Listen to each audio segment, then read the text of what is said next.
Hey, what's going on? It's Alan, aka One Purpose, again with a word for you guys. Pray that you guys are blessed.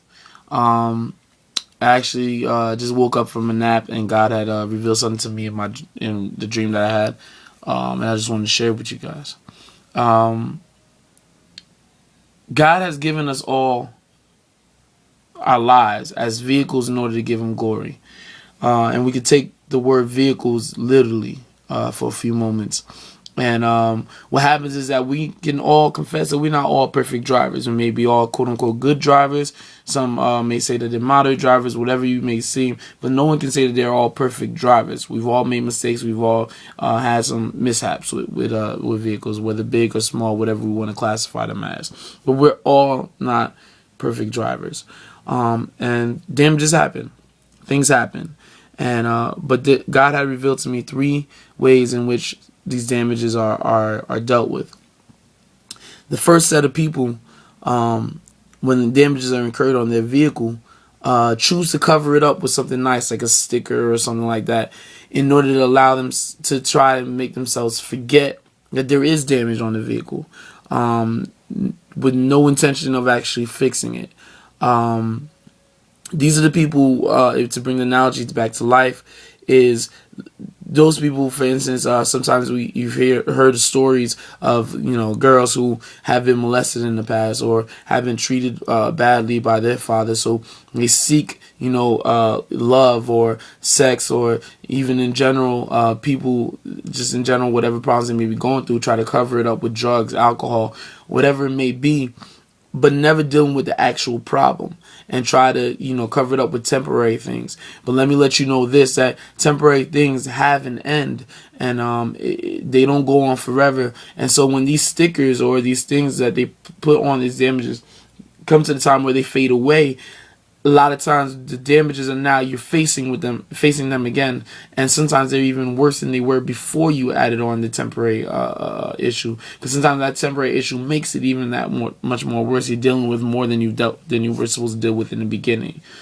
Then there's the second group of people who have this damage and not cover it up, acknowledge that they have the damage, but choose to take pride in their damage. You find people, and you find this in church also, where you find people that would acknowledge, okay, well, yeah, I like these certain things, but this is the way God created me, and so this is the way I'm going to live. They take pride in these. They have no intention of fixing the damages, but instead choose to feel as though some even believe that the damages add on to the beauty of their vehicle, when truly we've seen do driving in the streets, when we see a beautiful Lexus or a beautiful Mercedes Benz and it has that dent right there in the door, it takes away from the beauty of the car. But the driver of that vehicle, in this case, it feels as though it adds on to the beauty.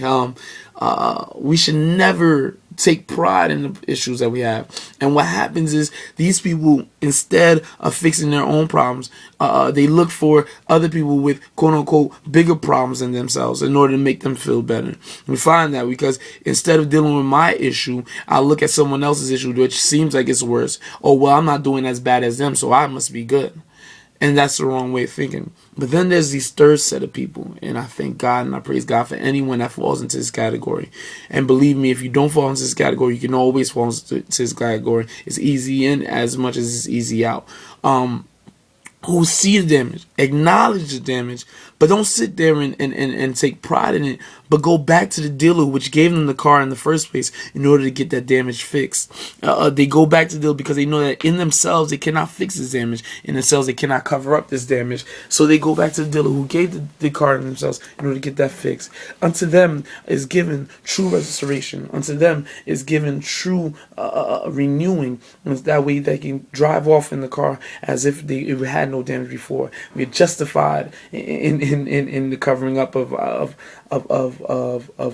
the sins, not by our own stickers, but by the love of God. See, God is our dealer. God has given us these cars, and so in that same token, God has made Himself available to repair these vehicles. We choose to either try to cover it up ourselves or acknowledge it and take pride in it.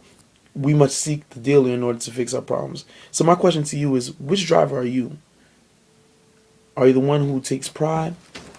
Are you the one who tries to cover it up? Or are you the one that seeks to the solution? Think about it, and I pray that you're the third category. And if you're not, you can still be. Stay blessed.